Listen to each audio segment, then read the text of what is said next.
الفضل YouTube channel میں آپ کا استقبال ہے۔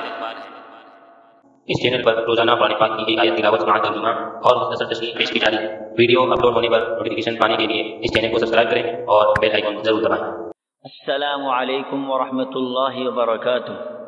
میرے دینی و ایمانی بھائی اور بہنوں، سورہ نساء آیت نمبر 160 پیش خدمت ہے۔ اعوذ باللہ من الشیطان الرجیم، فبظلم من الذین هادوا حرمنا علیہم طیبات أحلت لهم وبصدهم عن سبیل اللہ کثیرا۔ جو نفیس چیزیں یہودیوں کے لیے حلال کی گئی تھیں وہ ہم نے ان پر حرام کر دی ان کے ظلم کے باعث، اور اللہ تعالیٰ کی راہ سے اکثر لوگوں کو روکنے کے باعث۔ حضرات، سابقہ کی آیات سے آپ اہل کتاب کی شرارتوں، خباثتوں اور حضرات انبیاء علیہم السلام کے ساتھ ان کا کس طرح کا سلوک تھا سماعت فرما رہے تھے۔ ان کے ان جرائم کی پاداش میں اللہ کی طرف سے کیا کیا سزائیں ہوئی اس کو بھی سماعت فرمایا تھا۔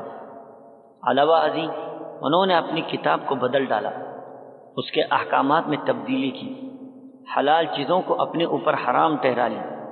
یہ سب کام صرف اپنے تشدد اور اپنے سخت گیری کی وجہ سے کیا۔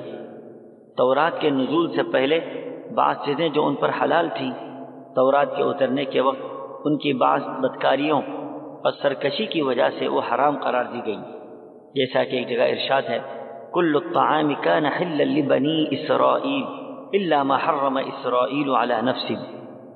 اونٹ کا گوشت اور دودھ جو حضرت اسرائیل نے اپنے اوپر حرام کر لیا تھا، اس کے علاوہ تمام کھانے کی چیزیں بنی اسرائیل کے لیے حلال تھیں۔ پھر تورات میں ان پر بعض چیزیں حرام کی گئیں۔ اشارہ ہے سورہ انعام آیت نمبر 146 کی طرف، یعنی یہ کہ بنی اسرائیل پر تمام وہ جانور حرام کر دیے گئے جن کے ناخن ہوتے ہیں، اور ان پر گائے اور بکری کی چربی بھی حرام کر دی گئی۔ اس کے علاوہ دیگر دوسری پابندیوں کی طرف بھی اشارہ ہے۔ اگلی آیت میں بھی اس سلسلے کی چند باتیں پیش کی جائیں گی۔ وآخر دعوانا ان الحمد للہ رب العالمین۔